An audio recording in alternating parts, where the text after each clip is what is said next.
Blue states equal high rates, high taxes, high regulation, you name it. Now, higher energy bills as well, after nearly a 5% jump this year. The Energy Department warning electricity prices are set to rise again around 4% in 2026, really particularly focused on squeezing families in Democrat-led states, where the energy taxes and regulations double the cost of energy in non-blue states. Joining me now live on set is Power the Future founder and executive director, Daniel Turner. Great to see you here in New York. You're born in Queens, I heard, yes, as I was as well. All right, but you got out wisely and living in Virginia now. The average cost of energy per kilowatt hour in the United States is 18 cents. 18 cents is the average. In New York City, your hometown, my hometown, you're paying 31 cents. That's a 72% greater amount you pay for this blue city, this blue state, than you do in the U.S. overall.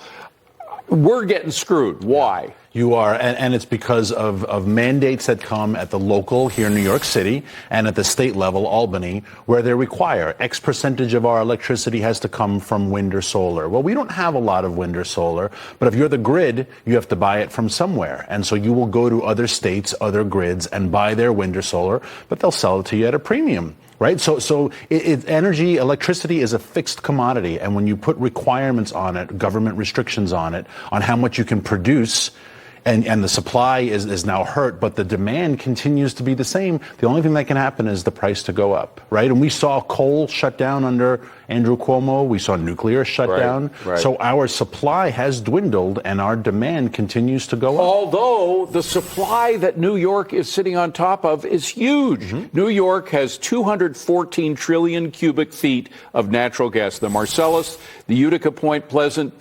shales. I mean, we have so much natural gas here, it could last for hundreds of years. Yeah. And we can't touch it. No, you have a ban on fracking in the state of New York. Didn't Cuomo start that? Cuomo put that in. If Kathy Hochul wants to win re-election, the easiest way for her to win re-election is to reverse that, because you will see happen in Western New York exactly what you see in Pennsylvania, where the economy is so much stronger. The cost of living is better. Real estate prices are better.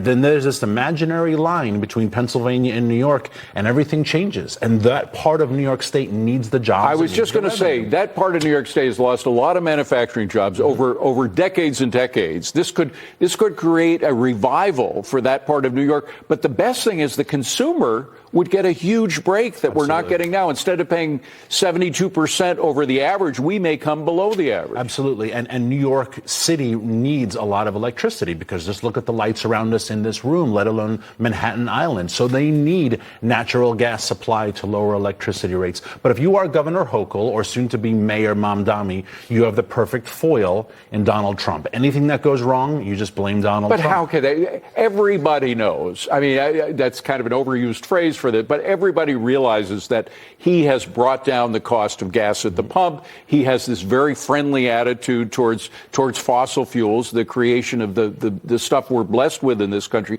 How could he possibly blamed for prices going up in fossil fuels? Well, it's the same way they blame him for Obamacare when he wasn't even in office when it was voted on. That's true. It'll all be his fault, but they can reverse this. It is not complicated. It just requires political will to do so. But there's so many things that have to be changed. The pipelines. I mean, they've cut off our pipelines. You mentioned we're surrounded. We could get cheaper gas from Pennsylvania if we wanted.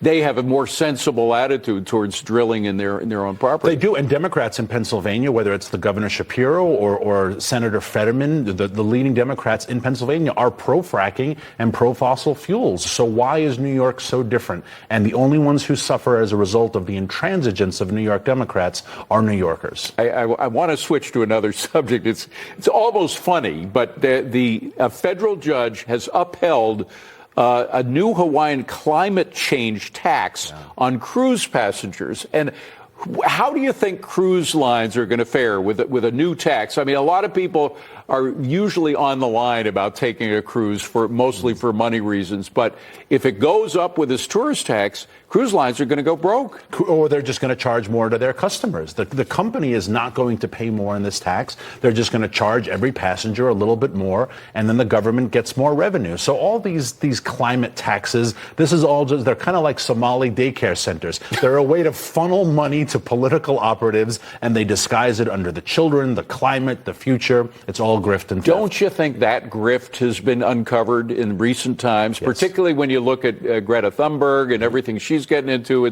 You can see that the whole thing is just a house of cards. Absolutely. It's fallen down. And all of those predictions made by Al Gore turned out to be not true. That New York is not floating on water, et cetera. Yeah, and Joe Biden appropriated $50 billion for something called environmental justice. That has yet to be uncovered as to where that money went. Oh, boy. Was justice served? So under the guise of climate change and the children, a lot of money has been stolen. Well, Lee Zeldin at EPA is getting to the bottom of a lot of that. Great to see you. Thank you. Right Happy here in New New Year. York, Dan. Good to see you. Well, coming up.